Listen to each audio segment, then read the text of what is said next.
Nós começamos o Revista TST de hoje com o julgamento de um caso pelo Tribunal Pleno. Por maioria, os ministros afastaram a responsabilidade da TAP Manutenção por obrigações trabalhistas da Varig.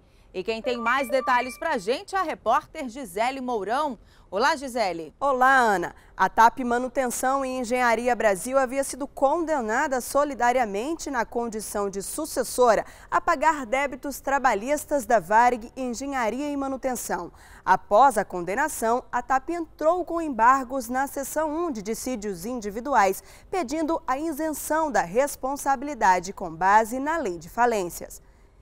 A SDI1, então, preferiu trazer o caso para julgamento no Tribunal Pleno, que submeteu o processo ao rito do incidente de recursos repetitivos para que sirva como paradigma a ser seguido em outros processos que discutam a mesma questão de direito. Veja como foi o julgamento na reportagem.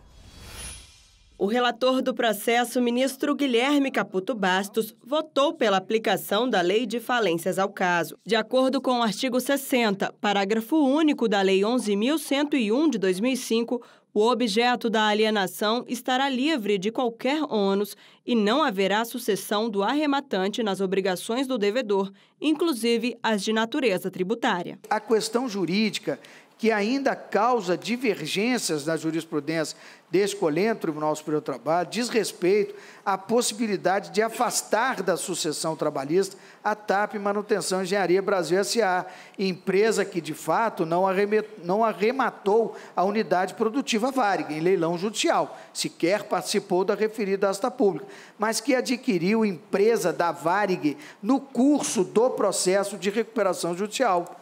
A resposta para tal questão, penso eu, com todo respeito, encontra-se expressa na literalidade do próprio artigo 60, caput, parágrafo único da Lei 11.101. O ministro João Oreste Dallazen seguiu o voto do relator, fazendo apenas uma ressalva. A proposta que eu faço é de que, como tese número 1, se adote a seguinte redação: não há responsabilidade da TAP Manutenção, Engenharia Brasil, Sociedade Anônima, por obrigações trabalhistas da Varig, Sociedade Anônima, pelo fato de haver adquirido a VEM Sociedade Anônima, que compunha grupo econômico com a primeira. O revisor do processo, ministro Márcio Eurico Vitral Amaro, votou pela exclusão da responsabilidade com base na aplicação da orientação jurisprudencial 411 da SDI1. De acordo com a norma, o sucessor não responde solidariamente por débitos trabalhistas de empresa não adquirida, integrante do mesmo grupo econômico da empresa sucedida, quando, à época, a empresa devedora direta era idônea economicamente. Não constatada fraude na operação de venda, a TAP Manutenção e Engenharia S.A. responde exclusivamente pelos débitos trabalhistas da VEM S.A., por sucessão. Proponho, desse modo, apenas a incidência da OJ 411 da SDI1, a espécie, para que a TAP Manutenção e Engenharia S.A. responda exclusivamente, repito, pelos débitos da VEM S.A., sem qualquer limitação de data. A tese do ministro Márcio Eurico Vitral Amaro foi seguida pelos ministros Augusto César Leite de Carvalho e Aloísio Correia da Veiga. Já a ministra Kátia Magalhães Arruda abriu divergência.